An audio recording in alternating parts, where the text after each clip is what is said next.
Welcome to Momentum Mind, the place where stories become movement and ideas become changed. Here, we don't just summarize self-help books, we step inside them. We walk through their worlds, feel their struggles, and uncover the moments that reshape the way we think, live, and grow. So take a deep breath, let go of the noise for a while, and let this story pull you in. Chapter 1: The Masked Town. The town looked perfect. From the outside, at least. Streets were swept so clean you could see your reflection in the stones. Houses stood in tidy rows, each garden trimmed to the exact same height, each flower perfectly aligned. People moved along the sidewalks with a kind of quiet precision, smiles practiced, shoes polished, hair neatly combed. Even the air smelled curated, like someone had sprayed it with the faint scent of fresh bread and lavender, hiding any hint of smoke, dust, or damp earth. But beneath that careful surface, there was something the town couldn't hide. A constant, low hum of tension, like everyone was holding their breath at the same time. The people were polite, efficient, agreeable. They laughed in the right places and frowned only when appropriate. They seemed untouchable, unshakable, unflawed. And yet, there was a weight behind the smiles. That weight pressed on Myra like a cold hand whenever she walked among them. She had lived in the town all her life, knew every corner, every shop, every face. She had grown up learning the rules, the unspoken agreements: don't speak too loudly, don't ask too many questions, never show a weak spot. Do not reveal what is messy, awkward, or human. Be perfect.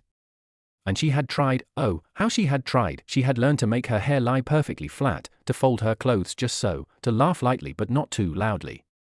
She had mastered the nod that says I understand even when her mind screamed, I don't belong here. And yet, the effort felt exhausting, like running on a treadmill that never ended.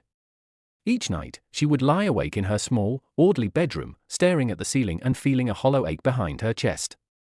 It was as if a part of her had been trapped in the town's perfection, and she didn't even remember what freedom felt like. One afternoon, Myra walked through the square where the fountain shimmered with sunlight, the water splashing gently over the carved stone animals. Children ran along the edges, their laughter light but measured, never spilling over into wild abandon. She noticed an old woman sitting on a bench, her coat worn and her hair frayed at the edges.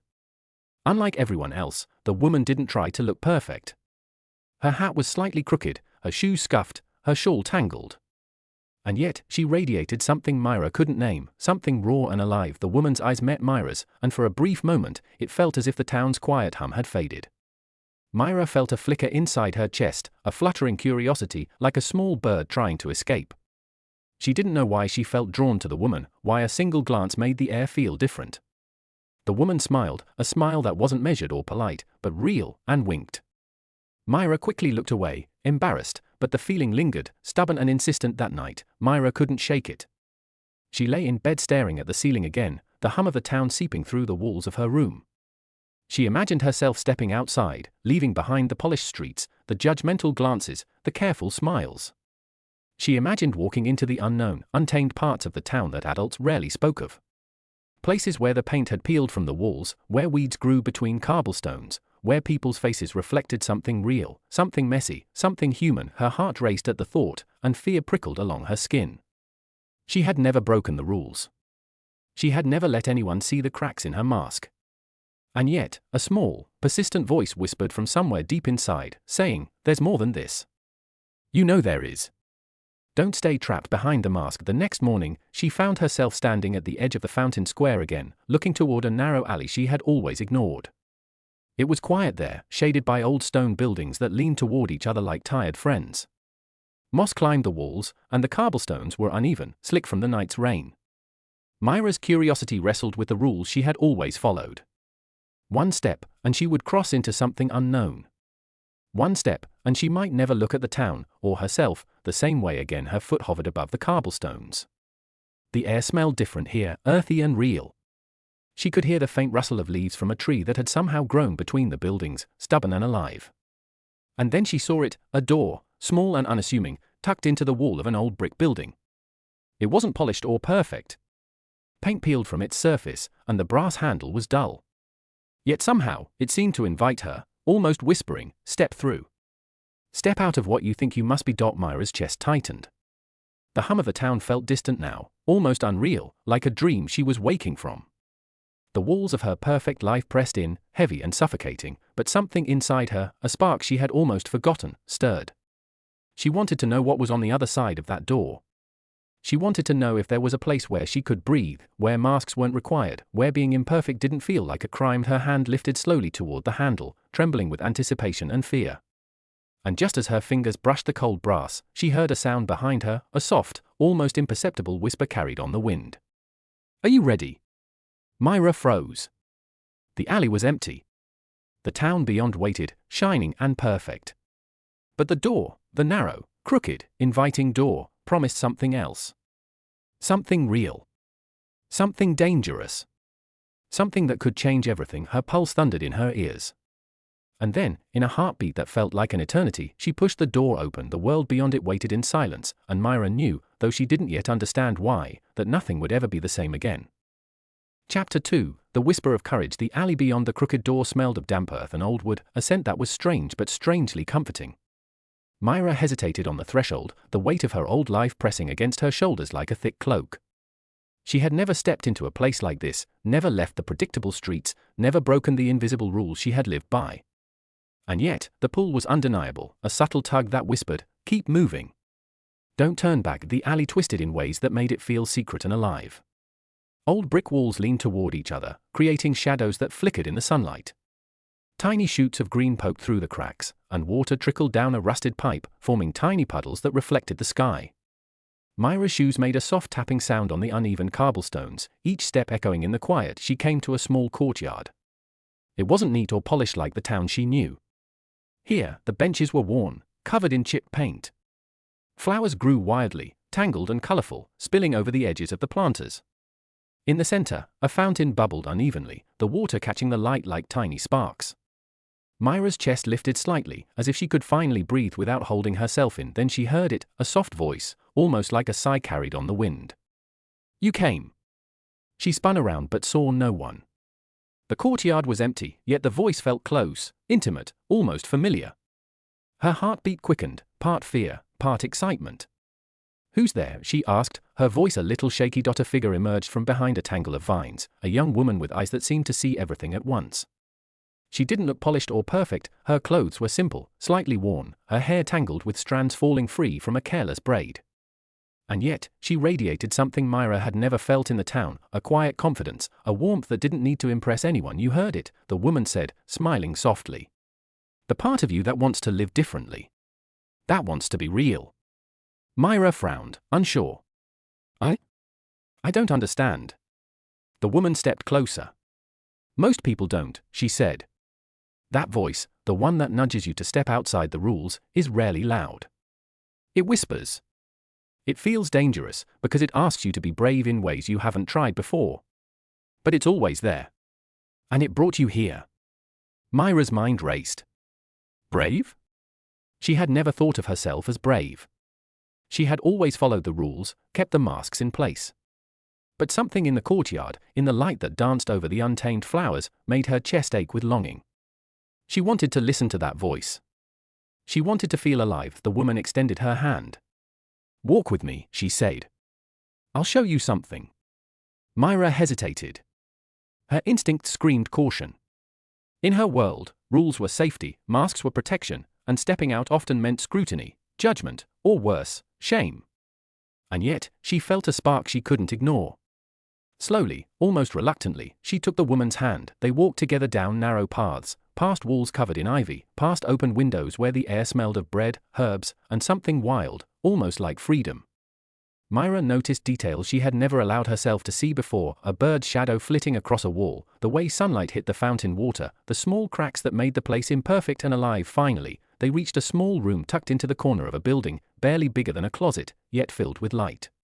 On the walls hung sketches, scribbled notes, scraps of paper with words like courage, vulnerability, worth. The floor was scattered with objects, half-finished paintings, a cracked violin, a small pile of clay. The air vibrated with the energy of people who had dared to show themselves without masks. "This is where people come when they want to start seeing themselves differently," the woman explained. "Not everything at once. Just differently. One step at a time." Myra's eyes wandered around the room, lingering on a half-painted canvas leaning against the wall. The colors were bold, messy, imperfect, yet alive with emotion. She felt something stir inside her, something she hadn't named before. Fear. Excitement. Longing. A tiny ember of hope. Where do I start? Myra asked, almost whispering. The woman smiled. Start with courage. Not the kind you read about in stories or see in movies. Start with the kind that's quiet, the kind that lets you speak up when you usually stay silent. Do the small things you're afraid to do. Say the words you hold back. Feel the feelings you usually hide. Courage doesn't roar. Sometimes it whispers. Myra swallowed hard. Her throat felt tight. She wanted to run back to the safety of her masked life. But something in her chest pressed against that fear, urging her forward. She wanted to try. She wanted to see if the whispers could become real. Will it hurt? She asked, her voice barely audible. Maybe, the woman admitted. But it will also teach you more than hiding ever could. Myra closed her eyes for a moment. She thought of the town outside, the polished streets, the careful smiles, the masks everyone wore. She thought of the hollow ache she carried every night, the longing she couldn't name. She thought of the crooked door, the untamed courtyard, the light in the woman's eyes, and then she opened her eyes and nodded. The woman extended a small, worn notebook. Write one truth. One thing you've been afraid to say, even to yourself. That's where it begins. Myra hesitated, staring at the blank pages. Her hands shook. She had spent her life silencing herself, hiding her fears and desires, polishing her exterior so no one could see the cracks. And now, she was being asked to speak them aloud, even if only to the page. Her fingers brushed the cover, and she felt a jolt, like electricity running from her hand to her chest. The room seemed to lean closer, urging her to let go. The whisper inside her grew louder, more insistent. Do it. Be brave. Just start. Myra took a deep breath. She opened the notebook. She picked up the pen. And then, as the tip hovered above the first page, the door behind them creaked open, though no one had touched it. A cold breeze swept into the room, rustling the papers, carrying a faint voice that wasn't the woman's. You think you're ready, it whispered. But are you? Myra's hand froze. The pen trembled in her fingers. She felt a shiver run through her, a mixture of fear and excitement, the kind that comes when you are standing on the edge of something that could change everything. And in that moment, she realized that courage wasn't a destination. It was a choice. And the choice was hers. Chapter 3, Shadows of Shame. The next morning, Myra woke with the taste of ink lingering on her lips, the notebook resting beside her pillow like a secret she couldn't quite hide. Her hand itched to open it again, to fill the blank pages with truths she had buried for years. Yet when she reached for it, a wave of unease swept over her, heavier than it had ever been before. Fear and shame, the kind she had practiced ignoring all her life, had woken in the night, stretching long, cold fingers into the corners of her mind. She dressed slowly, the movement of putting on her clothes feeling foreign, almost ceremonial. Every garment reminded her of the years she had spent hiding herself, shaping her body, her voice, her expressions to fit the polished town. She tried to shake it off, to remember the small spark of courage she had felt yesterday, but the shadows pressed closer. They whispered in familiar tones, "You are too much. You are not enough. No one can truly see you." Myra walked through the town, each step feeling heavier than the last. The sun shone brightly, but the streets seemed hollow, the smiles of passers-by distant and empty. The shadows she carried were invisible to them, but inside her, they stretched wide, echoing memories she had tucked away. She thought of the time she had spoken up in class, only to be dismissed. The night she had laughed too loudly, drawing a sharp glance from an adult. The countless moments she had tucked her desires into a dark corner, ashamed of wanting more, wanting differently. Her steps led her, almost unwillingly, to the fountain square. The polished stones gleamed under her feet, reflecting a world she had always tried to belong to. And yet, as she watched the children run in their measured laughter, she felt the familiar hollow ache settle into her chest. She was surrounded by people, yet utterly alone. It was then that she noticed a man sitting on the edge of the fountain, hunched over, his face buried in his hands. His clothes were impeccable, his hair perfectly combed, yet there was a tension in his posture, a tightness in his shoulders that mirrored the ache inside her. She wanted to look away, afraid of the rawness in his presence, but something held her gaze. "Do you feel it too?" His voice was low, almost a whisper. "This weight. This expectation." Myra blinked, surprised. "Yes," she said. The word came out softly, almost apologetically, but it felt good to say it aloud. To speak a truth, even to a stranger. He looked up then, his eyes meeting hers, and for the first time, she noticed the vulnerability hidden behind the perfection. "We spend our lives hiding," he said. "Hiding everything we think is wrong with us, everything that feels too big or too small or too loud. We polish ourselves until we shine, but the inside is full of cracks we're terrified anyone will see. Myra felt her chest tighten, the words echoing in the hollow spaces of her heart. She thought of all the times she had hidden, her laughter, her tears, her opinions, her fears, her dreams. Each act of concealment had been an attempt to belong, to be loved, to be safe. But each act had also left a hollow space, a shadow that whispered, "You don't belong. You aren't enough." The man sighed and let his hands fall to his knees. "Shame," he said simply. "It's the shadow we carry. It tells us we are flawed, unworthy, unacceptable. It's why we wear masks, why we follow the rules, why we keep ourselves small." Myra sat down beside him, her own shadow stretching across the fountain stones. "Is it possible to stop carrying it?" she asked. He looked at her, eyes dark and honest. "I think we can learn to face it. To name it. To sit with it without letting it control us. But it's not easy. The shadows are old. They are patient. They wait for moments of weakness, for a glance we regret, for a word we shouldn't have spoken. They cling. They remind us we are not enough, even when we know differently." Myra listened, feeling the truth of his words sink into her bones. She thought of the notebook, of the pen trembling in her hand the day before. She realized that the courage she had felt wasn't about ignoring fear or shame, it was about acknowledging them, about seeing them clearly and still stepping forward. She closed her eyes for a moment, letting the sun warm her face. She imagined the shadows that had followed her all her life, the whispers of inadequacy, the old wounds she had carried in secret. And she imagined them, for the first time, not as a reason to hide, but as a reason to try to be seen, to be real, to take the risk of existing without perfect polish. When she opened her eyes, she noticed a group of people gathering near the fountain, their masks faltering in small ways, a crooked smile, a glance of doubt, a hand brushing nervously over a sleeve. For the first time, Myra saw them not as flawless beings, but as humans carrying their own shadows. And in that recognition, something shifted inside her. She wasn't alone. She had never truly been alone, yet the shift brought its own unease. The weight of the shadows was still there, heavy and patient, whispering of failure and rejection. Myra felt the pull of retreat, the temptation to return to her carefully polished life, to slip back behind the mask that had always protected her.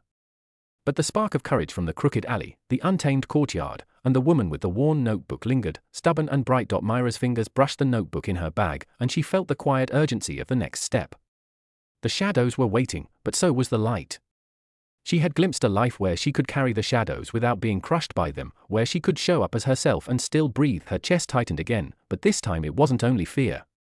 There was anticipation, a nervous excitement that twisted and turned like a restless wind. She didn't know what would happen next, didn't know if she would falter, didn't know if the courage inside her would be enough. But she knew she couldn't turn back, or not now, not when she had finally seen what life beyond the mask might feel like. And just as she stood to leave, a soft voice drifted across the fountain, carrying a question that made her pause and shiver. "Are you ready to meet yourself?" Myra froze, the words echoing in her mind. The shadows of shame pressed in, heavy and cold, but somewhere beneath them, the spark of courage waited, patient and daring. She felt her heartbeat quicken. She felt the pull of the unknown. And she realized, with a mixture of fear and longing, that the moment she had been avoiding her whole life had arrived. The choice was hers. Chapter 4. Sparks of Authenticity. Myra returned to the crooked alley with a mixture of hesitation and longing, the notebook tucked under her arm like a fragile secret. The air smelled of damp stone and moss, comforting and alive, and the sunlight filtering between the leaning buildings' painted patterns that danced on the uneven cobblestones. Every step she took felt charged, as if the alley itself knew she had crossed an invisible threshold. She entered the small room filled with sketches, scribbled notes, and scattered objects. The woman with the warm smile was already there, perched on a low stool beside a stack of paper. "I wondered when you'd come back," she said, voice soft but knowing. "Ready to take another step?" Myra nodded, her fingers brushing the cover of her notebook. I think so." "Good," the woman said, handing her a sheet of blank paper and a pencil. "Today, I want you to try something different. Not just writing, but letting a part of yourself show, messy, unpolished, real. You can draw, write, even just scribble thoughts.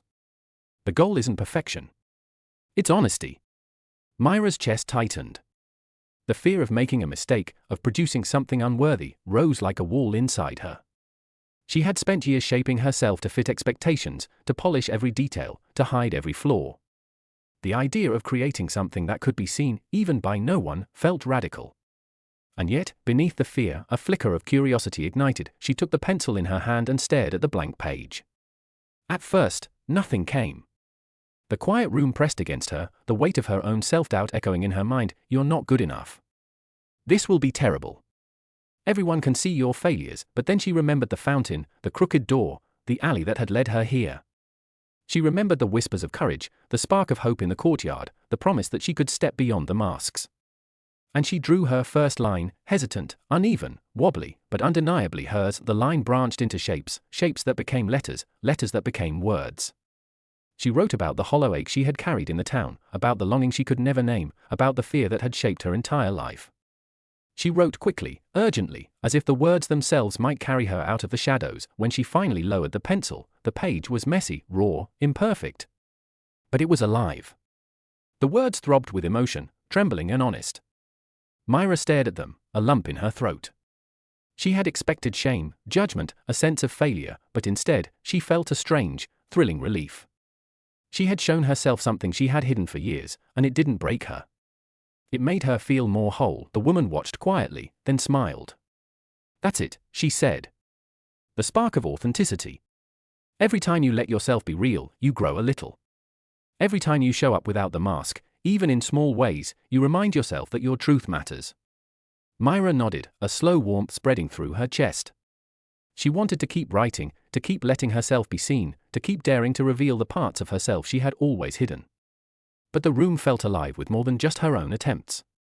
She sensed that the place itself, filled with the creations and confessions of others who had dared to show themselves, was urging her forward, whispering of the courage yet to come. Over the next days, Myra tested her newfound willingness in small ways.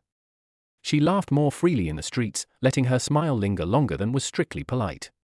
She offered small truths to neighbors, admitting when she felt unsure or overwhelmed, and watched with surprise as the reactions were not scorn, but curiosity, sometimes warmth.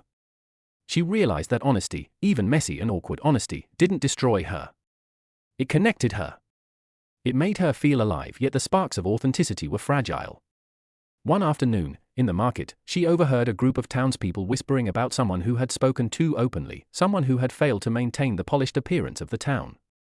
Myra felt the old shadows press in, cold and insistent. They will see you. They will judge. They will reject you. Fear crept back like a tide, threatening to wash away the fragile light she had built. She clenched her fists and took a deep breath, feeling the tension in her chest. The courage that had brought her to the alley, to the crooked door, to the notebook, surged again, small but persistent. She understood, in a quiet, steady way, that the risk of showing herself was real, but so was the possibility of living differently, fully, and honestly. That evening, she returned to the small room, sat at the worn table, and opened the notebook. The words she had written before seemed to pulse, alive with the truth she had dared to speak. She picked up the pencil again, feeling a tremor of fear, but also the thrill of possibility. As she began to write, the door creaked open behind her. Myra froze, heart pounding. A shadow fell across the floor, long and deliberate. She looked up and saw a figure standing in the doorway, tall, familiar yet strange, with eyes that seemed to pierce through her carefully constructed defenses. You're beginning to show yourself, the voice said softly, almost a whisper. But showing is only the start. Can you live it? Can you keep the spark alive when the world pushes back? Myra's pulse quickened. The room, the notebook, the crooked alley, they all seemed to hold their breath with her. She realized that the path she had chosen was no longer about small experiments or fleeting courage. It was about confronting the weight of the world while carrying the fragile light of her own truth, and in that moment, she understood that authenticity was not safe. It was exhilarating, terrifying, and necessary. She picked up the pencil again, her hand steady despite the shadow at the door, and began to write. The words flowed faster now, urgent and alive, as if the page could hold the spark she had finally dared to ignite. Outside, the wind whispered through the alley, carrying a question that made Myra's chest tighten with anticipation. Are you ready to see who you truly are? Chapter 5, The Garden of Gratitude. The day began with an unusual light, soft and golden, spilling over the rooftops in a way that made Myra pause as she stepped into the alley. It felt different somehow, not the usual polished brightness of the town, but warmer, more inviting, almost alive. She followed the narrow path, notebook clutched against her chest, toward the small door that had become her threshold to a different life. Inside, the crooked room awaited her, but today it felt different, as if it were anticipating her arrival. The woman with the warm smile greeted her quietly, gesturing toward a side passage Myra had never noticed before. I want to show you something, she said. A place where people come to feel the world instead of hiding from it. Where you can notice the little things, the things you've overlooked for too long. Curiosity fluttered in Myra's chest. She followed without a word, the walls of the alley bending and twisting until they opened onto a courtyard she had never seen. It was a hidden garden, small and tucked between the leaning bricks, yet bursting with life. Vines climbed over arches, flowers leaned into the sunlight, and a soft fountain gurgled in the center. The air was fragrant with blooms and earth, and the gentle hum of bees and birds created a symphony of quiet vitality. Myra inhaled deeply, feeling the tension she had carried for years loosen slightly. Here, nothing demanded perfection. The flowers leaned where they pleased. The vines twisted and curled without fear of judgment. Even the stones underfoot were uneven, yet they seemed purposeful, part of a natural, living order. She realized, with a pang, that she had spent her life striving for control over everything, her image, her actions, her feelings, while the world outside her mind had always been unpredictable, imperfect, and alive. The woman led her to a small bench near the fountain. Gratitude isn't about ignoring hardship, she said. It's about noticing what's here, what's real, even in the middle of fear or sadness.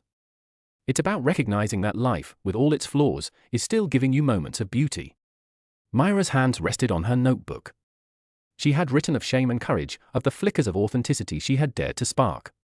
But she realized she had rarely allowed herself to notice anything else, small joys, fleeting moments, tiny wonders that often went unnoticed in the rush of life and fear of imperfection. Tentatively, she pulled her notebook onto her lap and began to write, not confessions, not fears, not flaws, but things she saw in the garden, the way the sunlight caught on a spider's web, the color of a single flower leaning toward the sky, the soft gurgle of the fountain that reminded her of childhood streams she had once loved.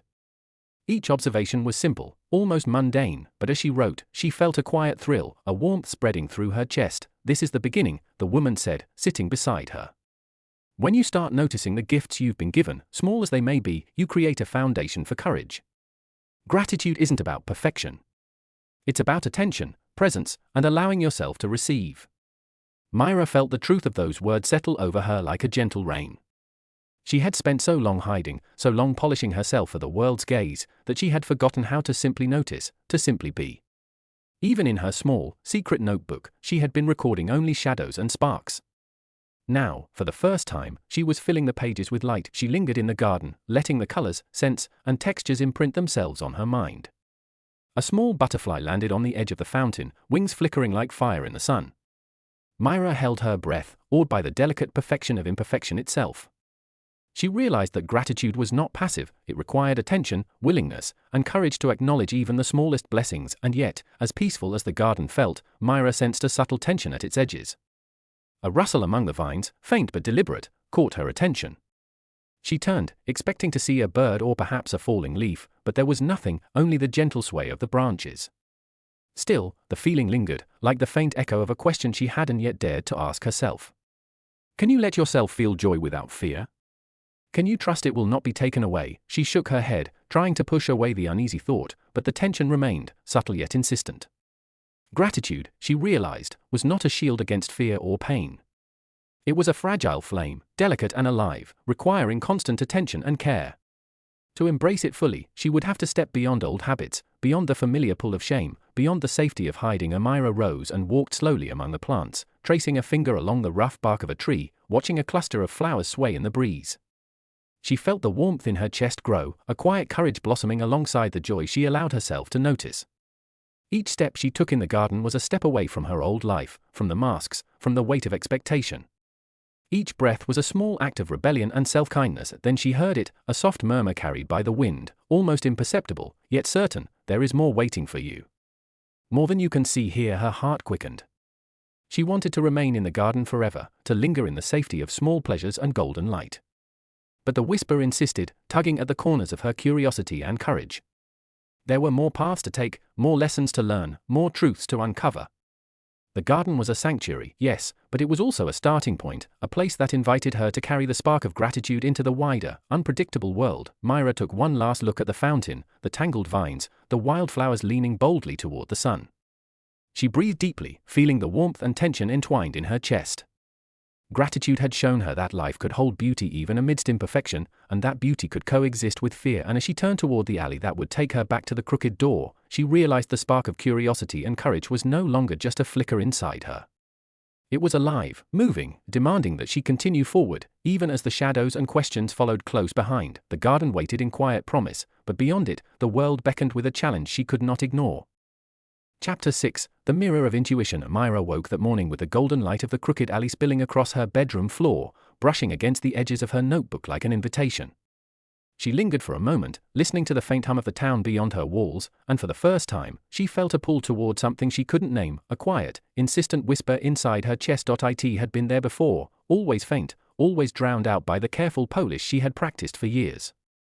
The voice of intuition, she realized, was nothing like the grand calls of heroism she had imagined. It didn't shout or demand. It nudged.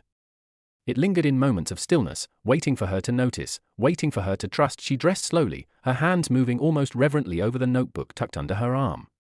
Each step toward the crooked alley felt like a crossing over, a leaving behind of the polished streets, the town's careful eyes, the masks everyone wore. She knew that following this small voice could lead her anywhere, but for the first time, the possibility of living fully alive outweighed the fear. The woman from the alley waited at the threshold, a small smile on her face. "I wondered if you'd come," she said. The inner voice is impatient with those who ignore it too long. Myra nodded, feeling the whisper stir in her chest. I think it's trying to tell me something," she admitted as the woman led her past the courtyard and the hidden garden, through narrow, winding paths that Myra had never noticed before. They emerged into a wide open space behind an old, stone building. Sunlight poured down on a quiet square where shadows moved like living things across the cobblestones. At the center stood a tall, polished mirror, framed with carved wood worn smooth by countless hands. The surface shimmered in the sunlight, reflecting not only the town but also the person standing before it. "This is the mirror of intuition," the woman said softly. "It doesn't show what you want to see or what the world expects you to be. It reflects the truth you carry inside, the subtle voice that nudges you toward what feels right, even when logic or fear tells you otherwise." Myra's stomach tightened. She had spent her life hiding, ignoring the stirrings of her own desires and instincts. She had followed rules, avoided conflict, silenced her voice. And now she was being asked to look directly at what she had been avoiding. She stepped closer, her reflection rippling in the sunlit glass. At first, she saw only herself as she always presented herself, composed, careful, polite, polished to meet the expectations of the town. But as she lingered, as she breathed slowly and let her gaze soften, the reflection shifted. She saw the tension in her shoulders, the hollowness in her eyes, the longing that had been pressed down for years. And beneath that, faint and glowing, was another version of herself, a version alive with curiosity, courage, and desire for something real. The whisper in her chest grew stronger. "This is who you are. Trust it. Follow it." Myra stepped back, heart pounding. "How do I know it's right?" she asked. "How do I know I'm not just imagining it?" The woman smiled gently. "You won't know with certainty. Intuition is not proof. It's not logic. It's a feeling that grows when you pay attention. It's a pull toward what aligns with your truth, even when the world or fear tries to pull you away. The only way to know is to act. To take small steps and notice how your heart responds." Myra's fingers brushed the smooth surface of the mirror. The reflection wavered, showing her both her familiar, controlled self and the brave, curious version hidden beneath. A tremor of fear ran through her, but beneath it, a thrill of possibility surged. She could listen. She could follow. She could trust that spark that had been whispering all along. The woman stepped aside. "Today, I want you to take one step guided by that voice. Not a huge leap, not a decision that demands certainty. Just a small, honest step toward what feels right. And notice what happens." Myra turned from the mirror, feeling the tension in her chest like a rope pulled taut. She considered the streets of the town, polished and predictable, and then she thought of the alley, the garden, the crooked door. Her pulse quickened. The whisper inside her chest nudged again, "Go where your heart says. Speak what it asks. Move toward what you fear and desire." She walked into the square, letting her instincts guide her. Her steps felt hesitant but deliberate, each one a small act of rebellion against the careful, measured life she had known. She paused at a bench where an elderly man sat reading, his expression softening as he noticed her hesitation. Something inside her urged her to speak. To ask. To connect. "Excuse me," she said quietly. Could you tell me about this square? About its history. The man looked up, surprised, then smiled. Of course, he said. Not many people ask anymore. Most just hurry past, keeping to themselves. Myra listened, genuinely curious, letting herself be guided by her questions, her attention, her instinct to engage. She realized that following her intuition was not about grand gestures or sudden transformations, it was about noticing, choosing, trusting small impulses that led her to authenticity, to connection, to presence. But even as she felt the thrill of trust, the shadows of doubt pressed in, subtle but insistent. What if you fail? What if they judge you? What if your instincts are wrong? Myra's fingers tightened around her notebook. She understood something crucial: the mirror's reflection was only a guide. The real challenge lay in living what she saw, in carrying the spark of intuition into a world that would resist, distract, and test her at every turn. A sudden movement at the edge of the square caught her eye, a figure slipping between the shadows of the buildings, watching. Myra froze, her breath catching.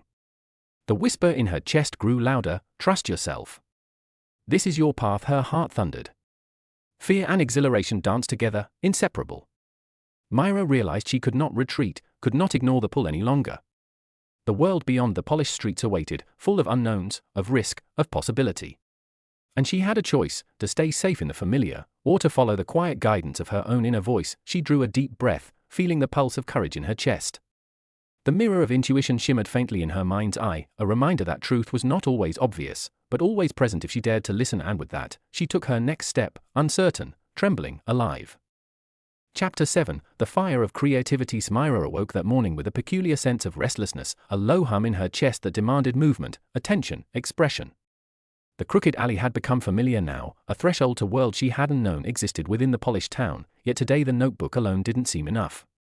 She felt the whisper inside her growing louder, insistent, urging her toward a kind of exploration that words on a page couldn't fully contain. The woman with the warm smile was waiting at the door of the room. "I thought you might come," she said, tilting her head. "I have something for you today. Something that will make your heart beat faster, but in a way you won't forget." She led Myra down the alley, past the hidden garden, and through a small arch that opened into a sunlit studio. The space was alive with color and movement. Canvases leaned against the walls, some finished, some raw and dripping with paint. Brushes lay scattered on tables, jars of vibrant pigments glimmered in the light, and the air carried the faint scent of turpentine and earth. A few instruments rested in the corners: a violin with a cracked body, a small drum, a keyboard whose keys reflected the sun. Everything seemed imperfect, alive with energy, waiting to be touched, to be shaped, to be brought to life. "This is where people come when they want to feel their own pulse," the woman said. "Where they let their hands, their minds, and their hearts create, without worrying about perfection. You have already begun with your words. Now it's time to feel with your body, with your senses. Let your creativity speak." Myra hesitated at the doorway. Fear pressed at her ribs, reminding her of all the times she had hidden, all the moments she had been judged, all the mistakes she had made that left her wanting to retreat into safety. "You can't do this. You're not skilled enough. You'll embarrass yourself." The shadows of self-doubt stretched long and colder, and yet, beneath the fear, a spark burned. "You want this. You need this. It's part of being alive." Tentatively, she stepped into the studio and picked up a brush. The bristles were stiff and uneven, but they felt good in her hand, a tool for release rather than control. She pressed it to the blank canvas before her, and a streak of color sprang forth, unplanned and raw. It bled into the space, jagged and alive, and Myra felt her chest lift with a thrill she hadn't known she could feel. So strongly she painted, and with each stroke, the fear pulsed through her, demanding attention, questioning her worth, reminding her of past failures. Yet she continued, letting the brush move with her heartbeat, letting the colors clash, mingle, and scream across the canvas. She realized that perfection had no place here, only honesty and courage mattered. Hours passed like minutes. Myra's hands grew sticky with paint, her arms ached pleasantly, and her heart thumped with a rhythm that echoed in the studio. For the first time, she was creating for herself, not for approval, not for judgment, not for safety. She was allowing something inside her that had been silent for years to speak freely. The woman watched quietly from across the room. "The fire of creativity," she said softly. "It will burn brightly, but it can be fragile. People often fear it because it exposes them. It asks them to be visible, to be real, to risk criticism. But the fire is yours. Feed it, nurture it, and it will guide you toward truths you can't discover otherwise." Myra nodded, absorbing the words even as she dipped the brush into a new color, swirling it across the canvas in wild arcs. She felt alive, exhilarated, terrified, and profoundly connected to herself. Every fear that had clawed at her chest in the town, every whisper of doubt, was present, but now it was a companion to the fire, not its master. Then, as she stepped back to examine her work, a knock echoed from the studio door. Myra froze. The shadows of doubt surged, whispering again, "They'll see your failure. They'll judge. You are exposed." But instead of retreating, she took a deep breath, her gaze flicking to the unfinished canvas. The colors, bold and chaotic, seemed to shimmer in the sunlight, daring her to continue, daring her to claim her creation as hers. She realized the truth: creativity was never about judgment. It was about expression, about honesty, about daring to let something of herself exist in the world, however messy, however flawed. The door opened slowly, revealing a young man she had never seen before.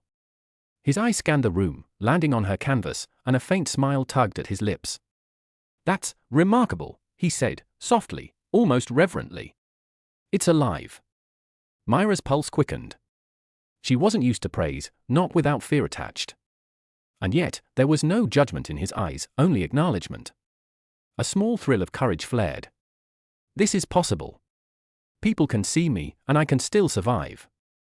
I can even thrive." The man stepped aside, revealing another canvas leaning against the wall.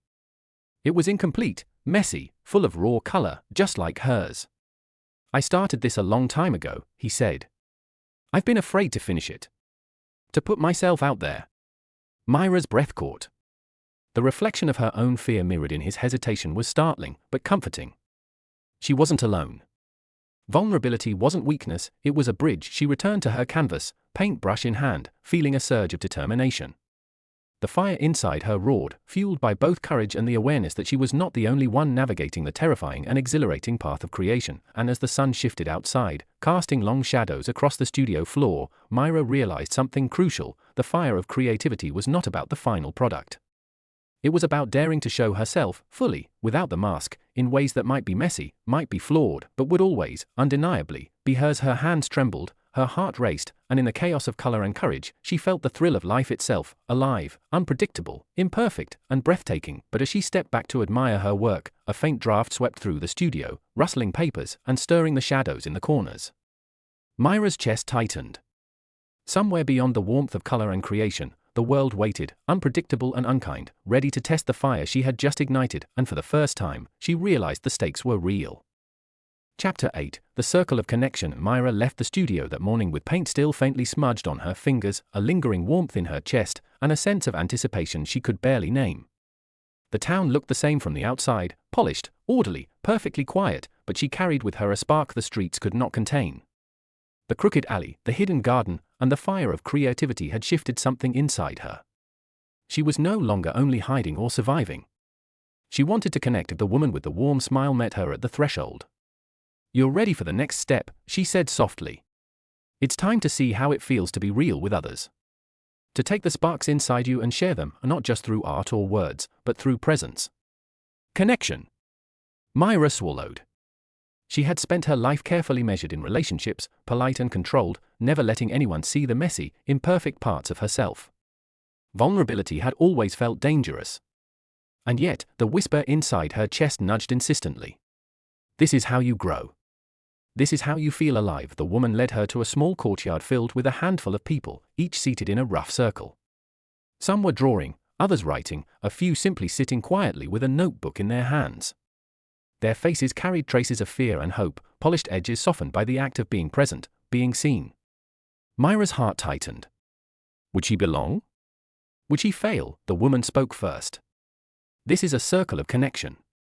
Everyone here has agreed to show themselves without masks. Not perfectly, not fully, but honestly. You are free to share, to speak, to listen. And to feel whatever comes up." Myra sat on the rough wooden bench, her fingers clutching the notebook like a shield. She listened to the soft murmurs of introductions, the careful yet courageous words of strangers revealing fragments of their inner lives. She noticed the tremor in their voices, the small hesitations, the courage required simply to exist without pretense. Her chest ached, part fear, part longing. She wanted to be that honest.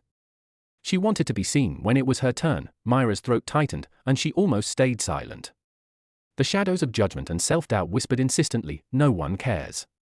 You'll embarrass yourself. You should stay quiet," but the spark inside her pulsed stronger than the fear.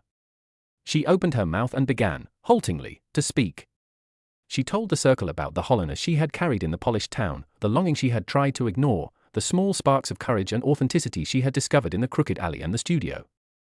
Her words trembled, her hands shook, but as she spoke, the weight in her chest began to lift, replaced by a strange, exhilarating lightness. One by one, members of the circle responded, not with judgment, but with acknowledgement, empathy, and shared experience. A young man nodded, tears brimming in his eyes, murmuring, "I know that feeling. I felt it too." A woman smiled softly and reached out to touch Myra's hand lightly, a gesture of connection, of solidarity. Myra felt something she had never felt in the town's polished streets, belonging without masks, acceptance without judgment, a fragile but real sense of intimacy. Her heart swelled, trembling with the dual thrill and terror of vulnerability. She realized that connection was not safe, not guaranteed, not neat, but it was alive in a way that perfection never could be. As the circle continued, Myra shared more, small confessions, moments of joy, fleeting fears. Each revelation made her pulse quicken, yet the space seemed to hold her, steady and non-judgmental, like the crooked door or the hidden garden. And in this circle, she began to see that courage multiplied when it was shared. That the sparks of authenticity and creativity she had nurtured were not solitary, they could spread, ignite, and intertwine with the sparks of others. Yet even amidst the warmth of shared vulnerability, Myra felt the pull of old fears. The shadows of shame whispered that this courage was fragile, that one misstep could undo the fragile bond she had begun to forge. She realized that connection required constant attention, care, and, above all, trust in herself, in her instincts, and in the willingness of others to meet her halfway. As the session ended, the circle members lingered, exchanging small smiles, whispered words, and quiet nods. Myra left the courtyard feeling lighter yet aware that the outside world awaited, still polished, still judgmental, still demanding the masks she had begun to shed. She knew the challenge ahead was not only to connect in this protected space but to carry that courage into everyday life, to show up honestly even where masks were expected. Walking back through the alley toward the crooked door, Myra felt a mixture of triumph and tension. She had tasted connection, had allowed herself to be seen, and had discovered the thrill of belonging without perfection. Yet she also knew that each step forward would bring confrontation with her old fears, with the town's polished expectations, and with the shadows that lurked in the corners of her heart. At the edge of the alley, a note, small and carefully folded, lay on the cobblestones. Myra picked it up, curiosity prickling at her skin. The words inside were simple but jolting: "You are ready to see the truth about yourself, but it will not be easy." A pulse quickened. The fire of creativity, the spark of courage, the warmth of gratitude, and the thrill of connection, they had all brought her to this moment. Yet the note hinted that the next steps would demand more than she had dared so far. Myra's fingers tightened around the paper. She knew, with a sudden clarity that made her stomach twist, that the real journey had only just begun. Chapter 9, The Path of Courage. The morning sun hit the crooked alley with a brightness that felt almost daring, as if the world itself were challenging Myra to step further than she had ever gone. She clutched the folded note in her hand, the words "You are ready to see the truth about yourself, but it will not be easy" burning softly against her palm. Her chest pulsed with the familiar mix of fear and anticipation. She had discovered sparks of courage, creativity, connection, and gratitude, but now she sensed that the real test awaited. The woman with the warm smile met her at the door. "Today, you will walk the path of courage," she said, her voice steady but charged with meaning. Not the quiet courage of small steps, but the kind that shakes the foundations of what you've always known. You will confront what you hide, what you fear, what you've avoided. And in doing so, you will discover the strength you never knew you had. Myra swallowed. Her palms were clammy, her heart hammering in her chest. She thought of the polished streets, the town's expectations, the judgment she had lived under for years. Fear rose like a tidal wave, whispering insistently, "This is too much. You will fail." You are not ready yet. Beneath the fear, the spark of all she had learned, the alley, the garden, the studio, the circle, flickered brighter than ever. "You are ready," it whispered. "You can do this. You must do this." The woman led her through the alley, past the hidden garden, and into a narrow path that Myra had never noticed before. The stones underfoot were uneven, worn, and slightly slippery. The walls leaned in, creating shadows that twisted like living things. Myra felt the pull of hesitation, her instincts urging her to turn back to safety. But she clenched the notebook in her hand, drew a deep breath, and stepped forward. The path widened into a clearing surrounded by towering trees, their branches thick and knotted. In the center lay a shallow pool of water, its surface mirror-like, reflecting the sky and the surrounding shadows. Around the pool stood figures cloaked in muted colors, each one waiting, silent yet expectant. Myra felt a tremor in her chest. They were strangers, yet somehow familiar, as if they were manifestations of her own fears, doubts, and courage. The woman spoke again. Each of these figures holds a reflection of yourself, parts you've hidden, ignored, or feared. To walk the path of courage, you must face them. Not by fighting, not by fleeing, but by acknowledging them, speaking to them, understanding them. Only then can you move forward. Myra's knees shook. She approached the first figure, a shadowed version of herself, head bowed, eyes filled with shame. The weight of every old criticism, every judgment she had carried, pressed against her chest. She swallowed hard. "I see you," she whispered. "I know you've been with me all this time. I know what you felt. And I am not running from you anymore." The figure lifted its head slightly, and the eyes softened, no longer accusing but recognizing. Myra felt a ripple of relief, but she knew there were more to face. She moved to the next figure, a representation of fear itself, tall and shifting, impossible to pin down. Her hands trembled. "I will not let you control me," she said aloud, her voice gaining strength. "I feel you, I respect you, but I will walk forward anyway." The figures did not vanish. They remained, observing, acknowledging, pressing against her courage, but Myra noticed something shifting. With each confrontation, the fear in her chest loosened, replaced by a pulsing, vibrant energy that radiated outward from her core. Courage, she realized, was not the absence of fear but the willingness to move forward despite it. One by one, she faced the remaining figures, each a different part of herself she had suppressed or denied, the longing for authenticity, the desire for love, the spark of creativity, the craving for connection, the yearning for gratitude. Each one demanded attention, acknowledgement, and respect. Each one required her to speak, to breathe, to feel fully. As the sun climbed higher in the sky, Myra reached the final figure. It was taller than the others, cloaked in darkness, yet its presence was magnetic, drawing every ounce of courage she had summoned. She recognized it instantly. It was the self she had hidden beneath masks, the person she had feared showing the world, the one she had buried beneath expectations and shame. Her voice quivered. "I am ready to see you," she said. "I am ready to carry you forward. I am ready to be whole." The figure stepped closer, its shadow merging with hers, its presence pressing against her fear and doubt. Myra felt the weight of her old life, the pressure of conformity, the echoes of every judgment she had ever endured. And yet, beneath it all, a spark of exhilaration ignited. The darkness did not vanish, but it felt different, acknowledged, integrated, tamed not by suppression but by recognition. The woman's voice came softly from the edge of the clearing. Courage is not a single act. It is a path, a series of choices, a continuous engagement with life, fear, and possibility. You have taken this step, but remember, it is a lifelong journey. Myra exhaled, the tension in her chest slowly unraveling. She felt alive in a way she had never known. The path of courage was not safe, not guaranteed, but it was hers to walk, step by trembling step, with eyes wide open, heart racing, and spirit unflinching. As she turned to leave the clearing, she noticed movement at the edge of the trees, a flicker of shadow, watching, waiting. Her pulse quickened. The journey of courage had begun, but the world beyond the clearing was vast, unpredictable, and still full of trials that would demand every ounce of bravery she possessed. Myra tightened her grip on the notebook, her heart thrumming with anticipation. She had faced her fears today, but the echo of the shadows lingered. The path is only beginning, they seemed to whisper. And the next steps will demand even more. Chapter 10, The Sanctuary of Compassion. The morning air felt soft and forgiving as Myra stepped into the crooked alley, the notebook under her arm. The sun was gentle, spilling warmth across the worn stones, as if the world itself were inviting her to pause, to breathe, to notice.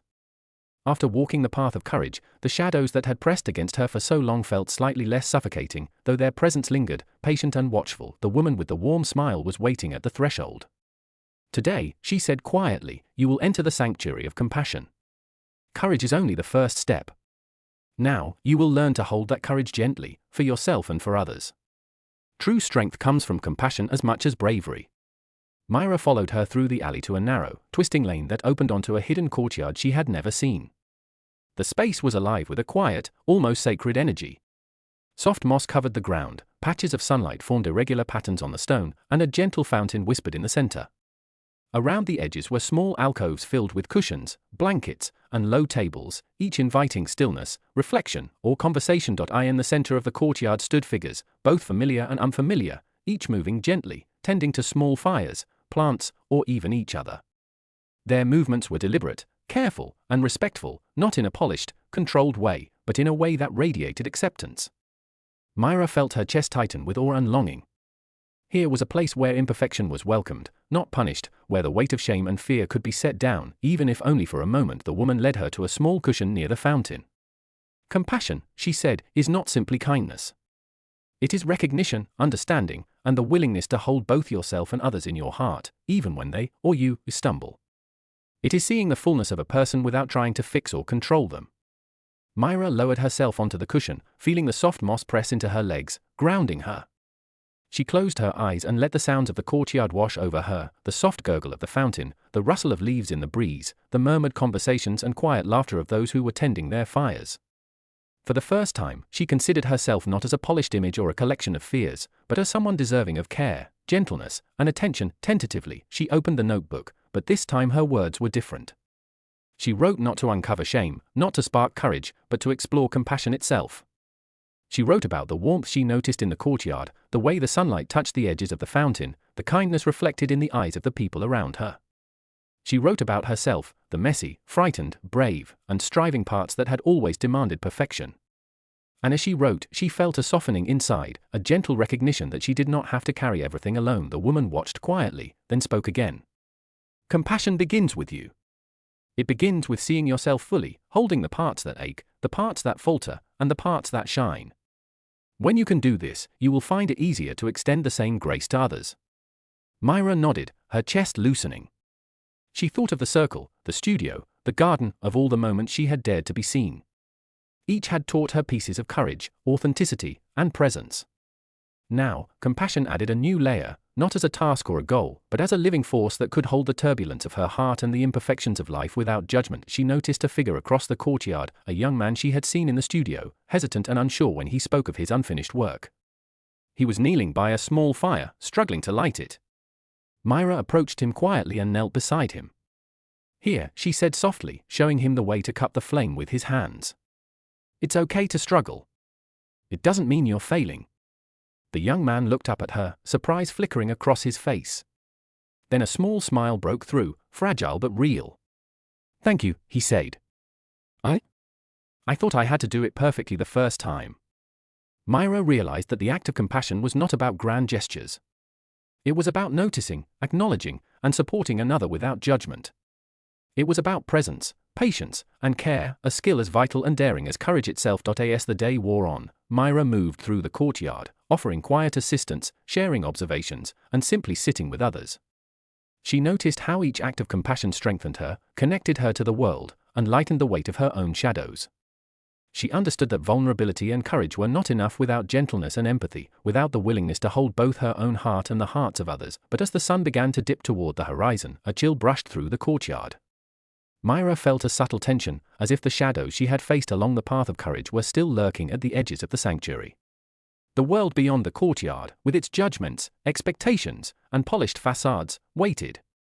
Compassion would not protect her from all challenges, and the real test of this gentle strength was still to come. Myra closed her notebook, the warmth of the sanctuary lingering in her chest.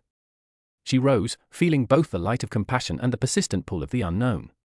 The shadows outside the courtyard waited, patient and insistent, and she knew that the lesson she had learned here would be tested soon, in ways she could not yet imagine. And as she stepped back into the crooked alley, the whisper inside her chest nudged with quiet urgency, "You are ready, but the world will not make it easy." Chapter 11, The Threshold of Wholeness. The morning air carried a crispness that made Myra's chest tighten as she stepped into the crooked alley. The sun had not yet fully risen, but its early light spilled across the stones like a gentle promise.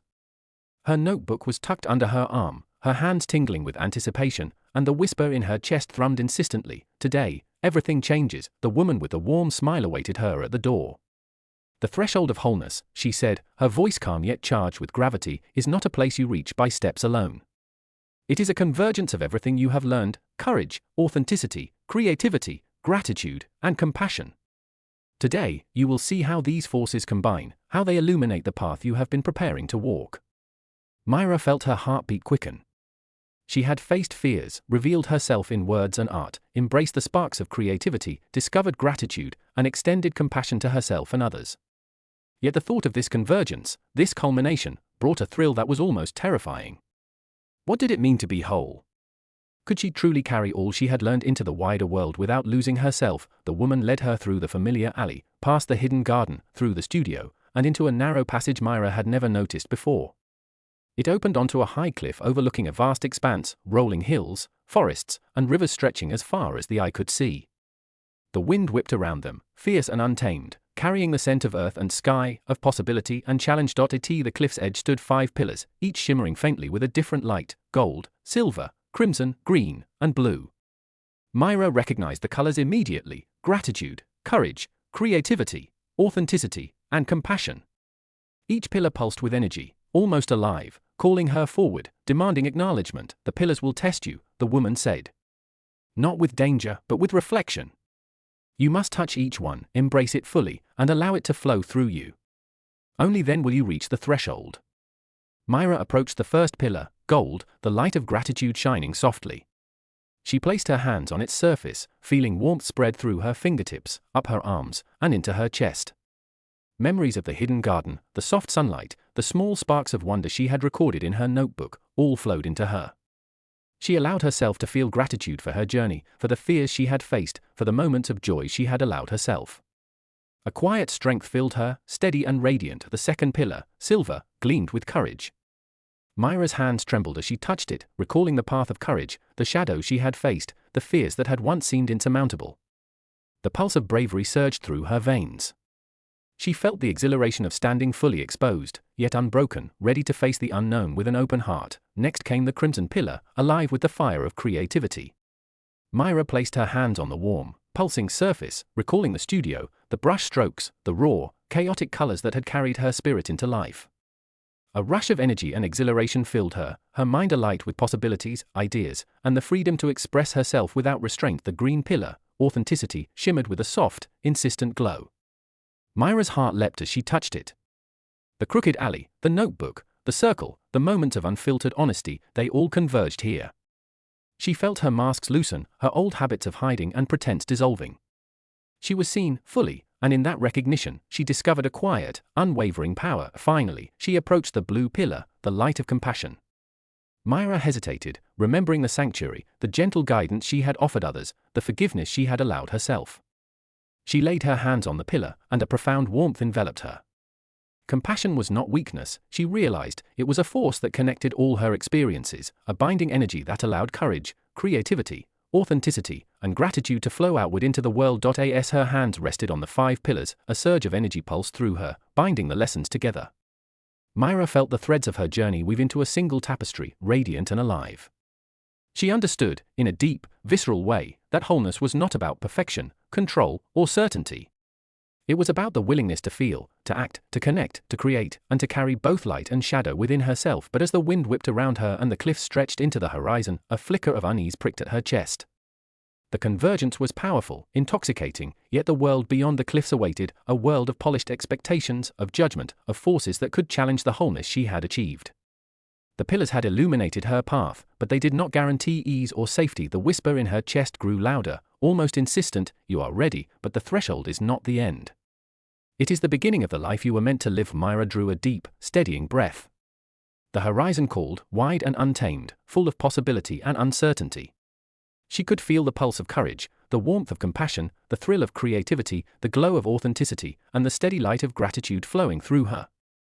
The world beyond the cliffs was vast, demanding, and unknown, but she was ready to step forward. A sudden movement at the edge of the horizon caught her eye, a shadow, fleeting and deliberate, watching, waiting.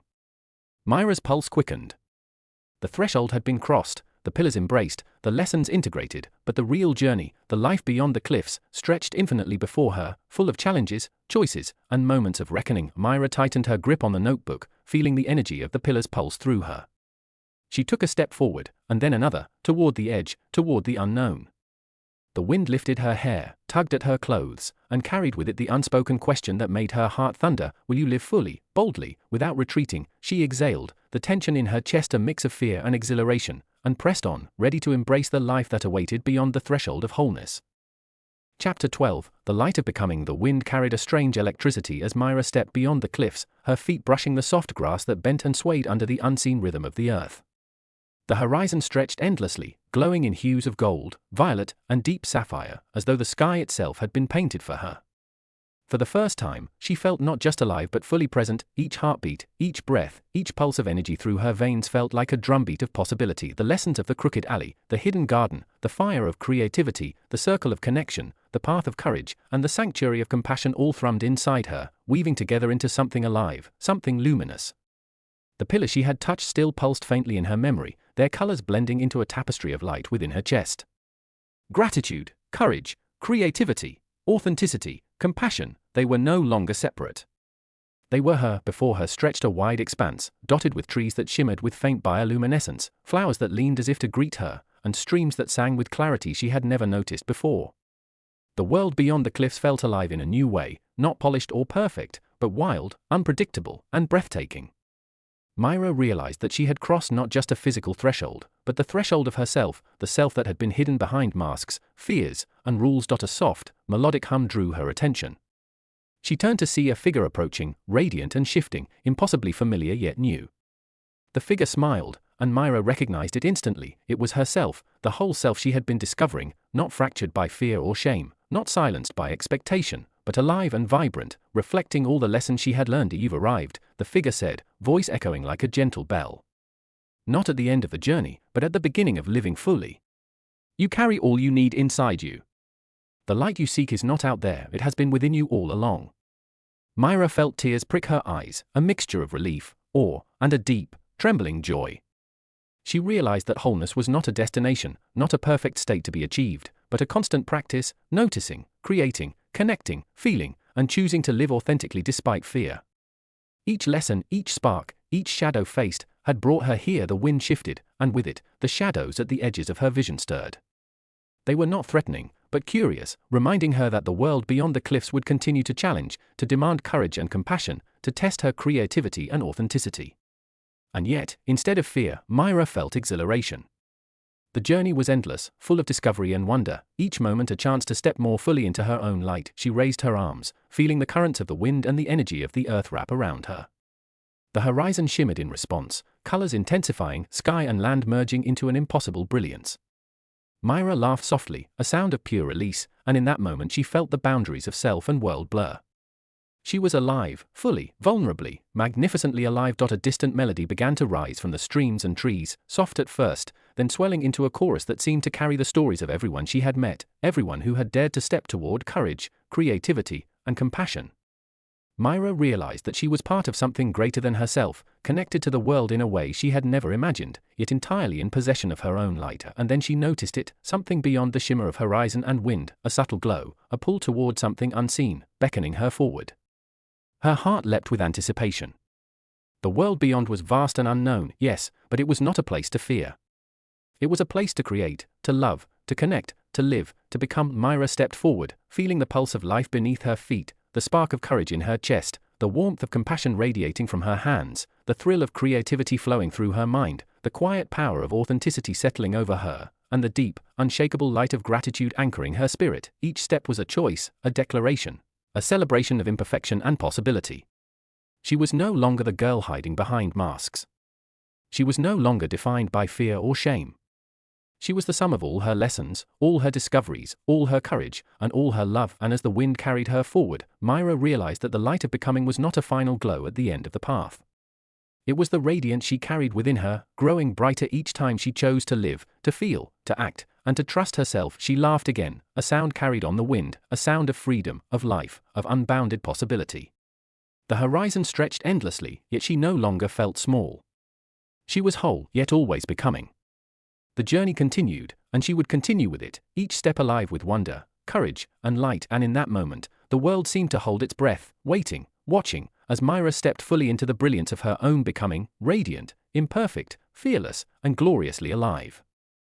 You've just experienced another journey here on Momentum Mind, where every story moves us closer to who we're meant to be. And now tell me, what book should we step into next? Should we explore the quiet power of stillness in The Power of Now, or dive into the hidden habits of success in Atomic Habits, let me know in the comments. I read every one of them, and if this story sparked something in you, hit like, subscribe, and keep your momentum going. Because your next breakthrough might be just one story away.